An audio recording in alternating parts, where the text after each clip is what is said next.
Esta es la parte 2 del vídeo dedicado al repaso estadístico sobre análisis exploratorio de datos y correlación. En esta segunda parte voy a dedicarme a la implementación en R del análisis de correlación y basándome en los mismos datos que me basé en la primera parte y que vengo utilizando en vídeos anteriores, ¿no?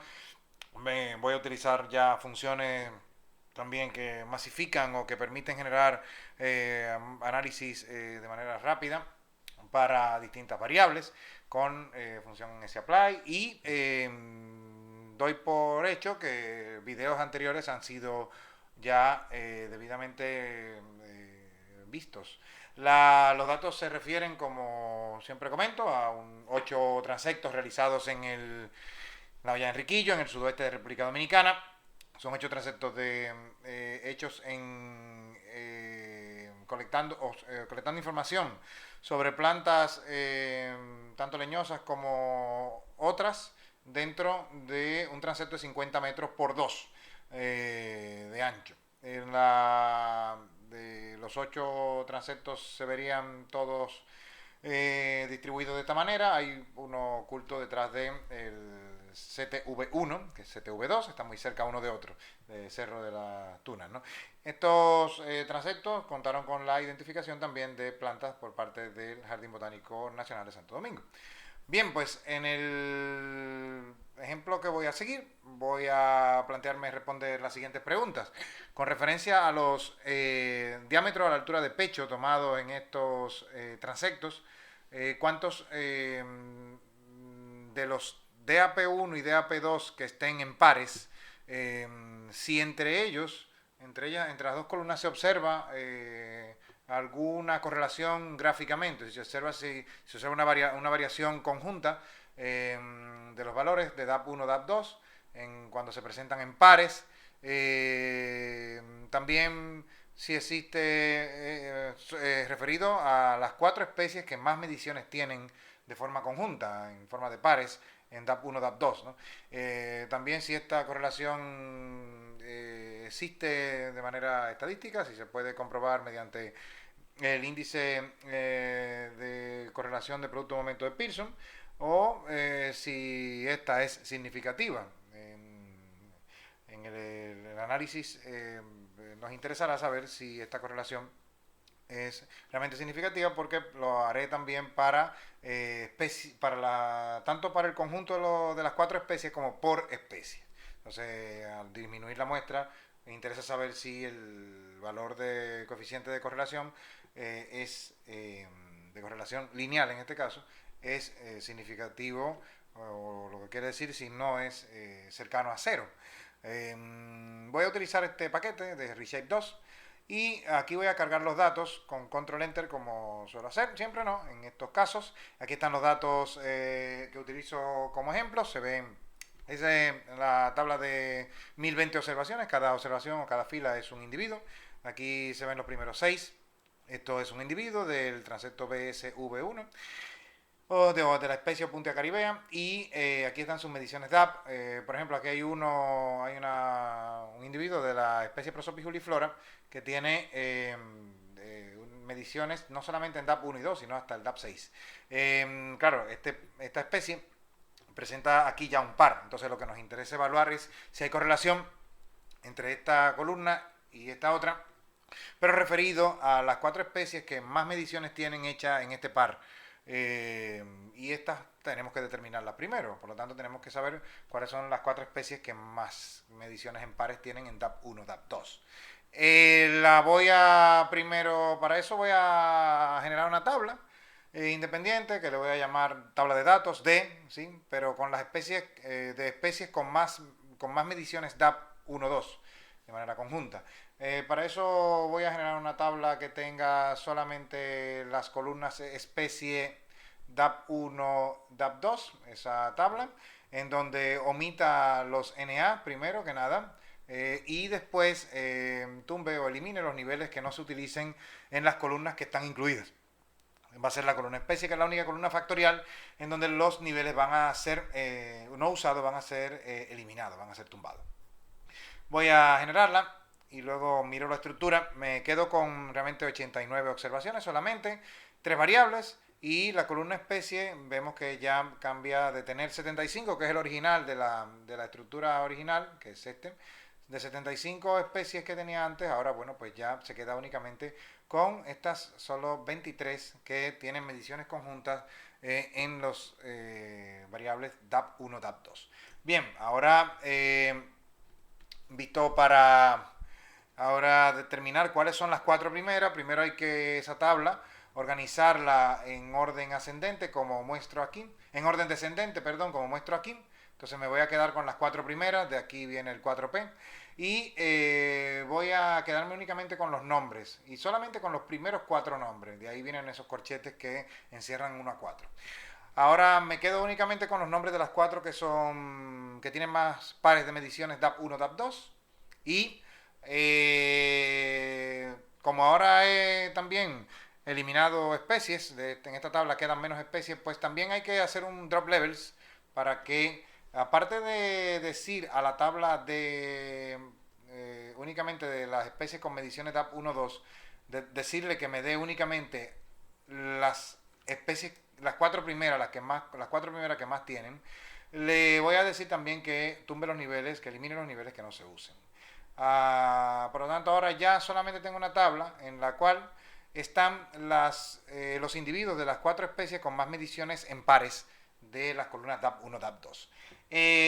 Si hacemos un análisis de correlación, realmente primero habría que intentar observar esa correlación de forma gráfica.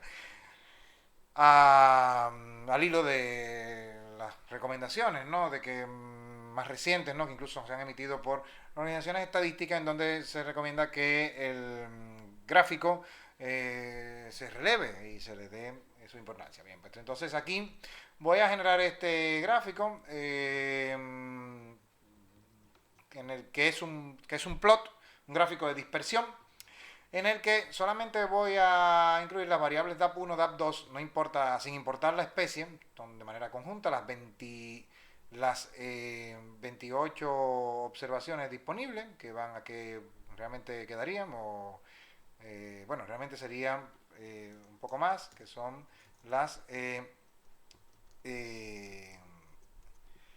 41 observaciones disponibles que quedarían en este caso. Por lo tanto, esas 41 observaciones las voy a graficar de forma que me quede un gráfico de dispersión en donde yo pueda ver el comportamiento conjunto de las dos variables, DAP1 en el eje horizontal y DAP2 en el eje vertical.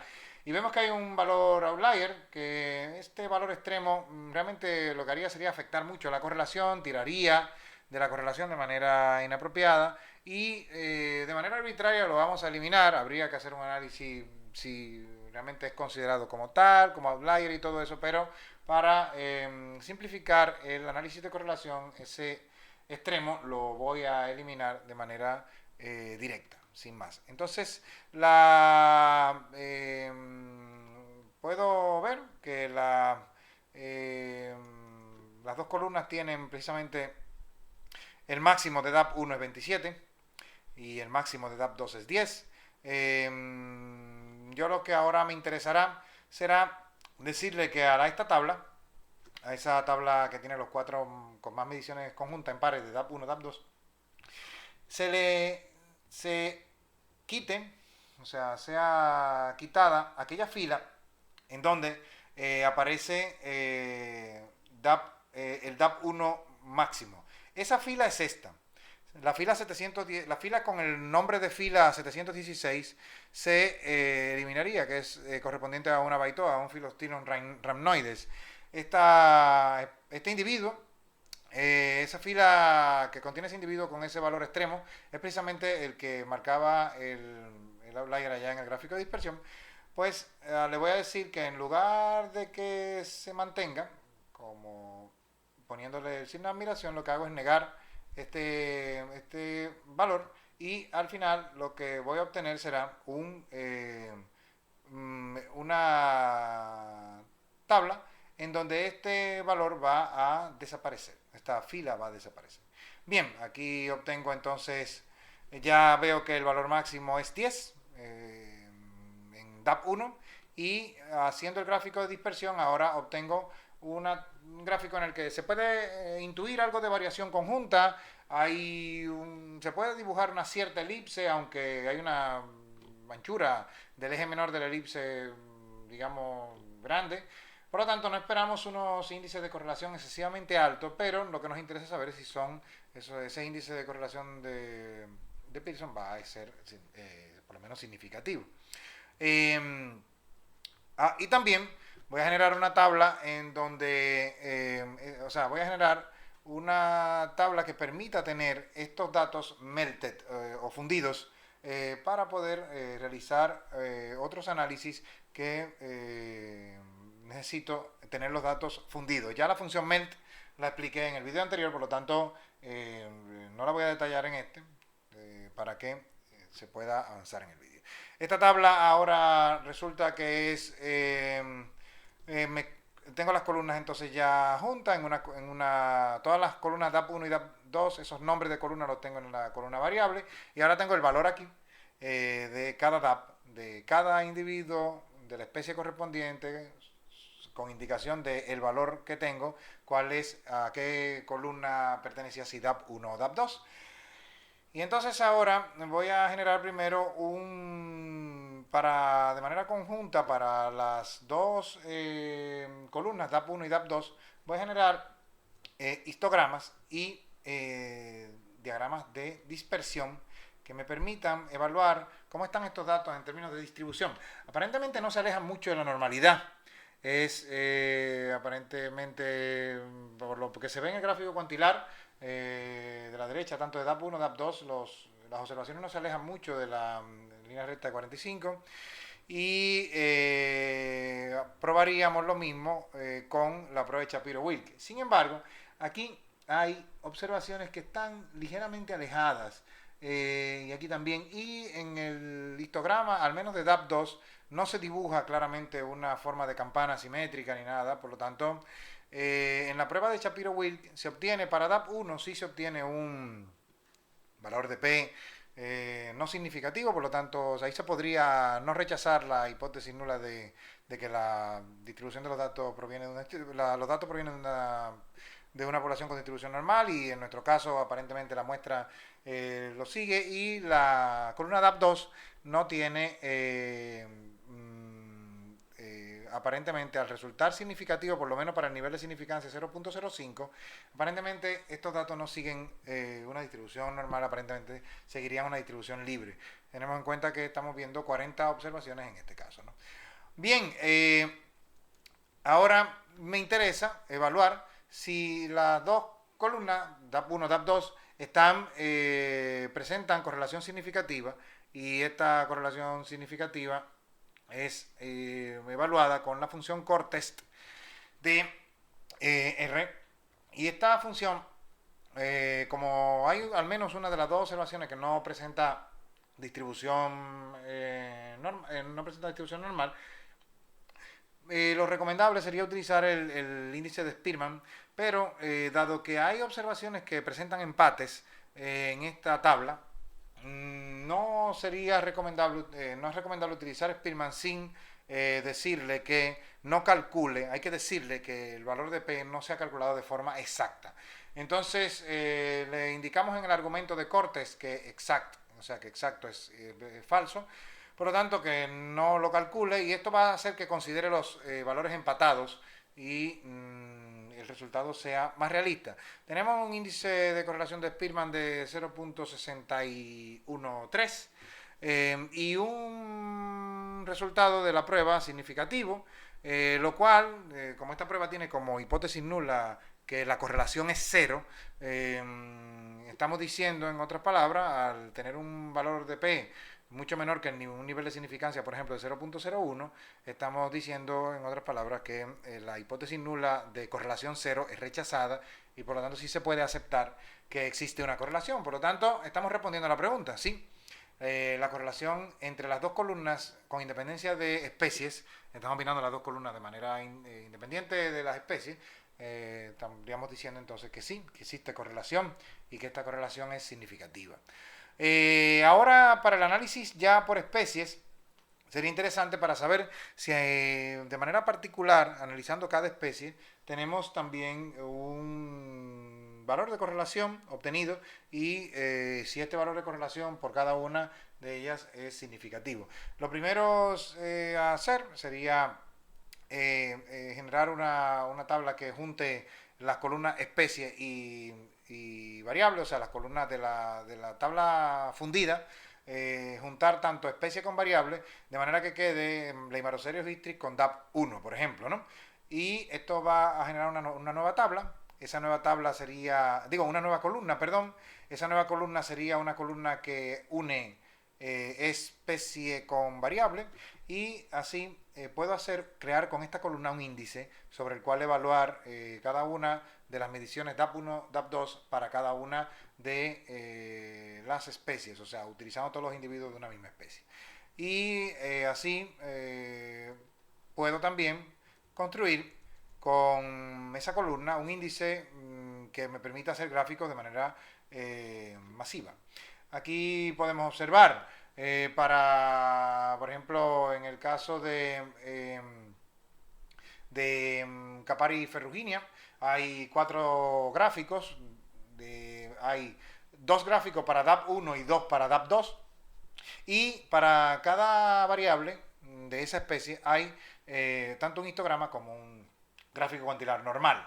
Vemos que prácticamente ninguna de las especies, sí, a nivel de especies, para cada DAP, no sigue una distribución normal perfecta. Vemos que los valores, al menos en el gráfico cuantilar, al menos no se alejan de una línea, eso sí, pero no hay una campana dibujada prácticamente en ninguno de los casos. Sin embargo, el gráfico cuantilar normal sí muestra que los valores en algunos casos, por ejemplo, Capari ferruginea DAP1, se aproximan bastante y demás, pero en donde mejor aparenta dibujarse la distribución normal o donde aparentemente se insinúa una campana, es para la medición DAP2 de Leimarocereus istrix aquí.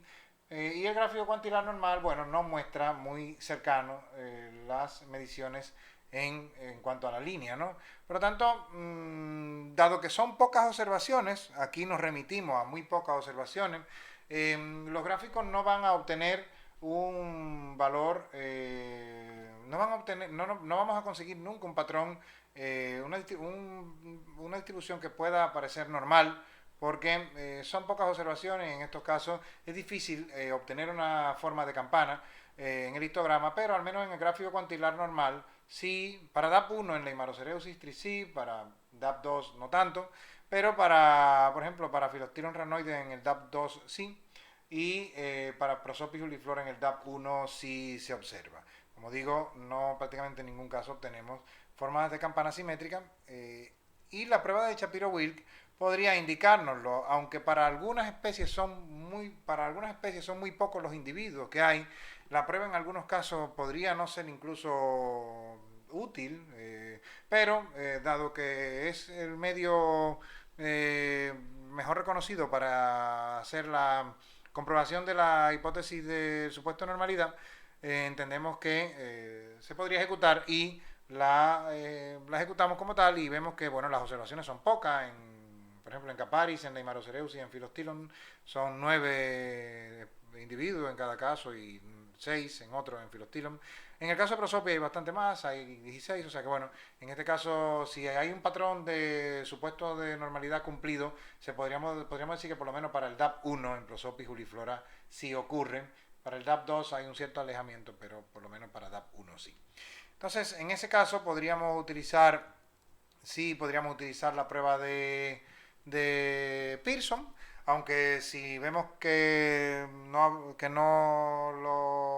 nos da buenos resultados o no estamos seguros, podríamos ejecutar también la prueba de Spearman y así estaríamos un poquito dudando menos de los resultados obtenidos. En el caso, por ejemplo, de esta línea de código, la 890, lo que muestro aquí es el resultado para cada una de las especies obtenido al hacer la prueba de correlación de producto de momento de Pearson, al hacerla me da un estadístico, un valor de P, perdón, en la mayor parte de los casos mayor que 0.05. Sin embargo, por ejemplo, para el caso de Prosopis juliflora, la correlación no parece ser, está bastante cercana a 0.05 y esta es la que parecería ser como la única correlación que podría decirse que es significativa. Para los demás, los valores de P obtenidos son muy altos, o sea, muy por encima de 0.05, por lo tanto, no se podría rechazar la hipótesis nula de que no hay correlación. Por lo tanto, para esas especies, de manera particular, DAP1 y DAP2 no parecen tener una correlación fuerte. Sin embargo, para Prosopis juliflora podría sí existir, aunque el valor de P aún así todavía sigue siendo un valor de P por encima del nivel de significancia, por lo tanto, también se podría decir que tampoco existe una correlación significativa entre el DAP1 medido, o sea, entre los pares de DAP1 y 2 medidos. También vemos que el valor del índice es bajo en el caso de Prosopis. En el caso de Caparis es bajísimo el índice, por lo tanto se nota que no hay variación conjunta de DAP1, DAP2 en esa especie. Esto podría tener un significado ecológico, eso sería lo interesante, poder saber cuál es el significado que tiene el hecho de que en Caparis no se produzcan esas correlaciones entre las mediciones en pares de un DAP, de un diámetro de altura del pecho principal y un secundario. Y en estos que son altos, bueno, aún así no obtenemos un valor de P que nos pueda decir que tenemos una correlación significativa para poder rechazar la hipótesis nula de que la correlación es cero o que no existe, ¿no? Bien, pues con datos reales y con datos que podríamos decir que pueden ser utilizados en ecología y que podríamos entonces incluso hasta obtener de aquí algunas interpretaciones que tengan utilidad para desde el punto de vista ecológico o biogeográfico, esta tabla nos permite ver estas situaciones que no son de libro y que bueno, nos dan un resultado que probablemente significan temas ecológicos de interés.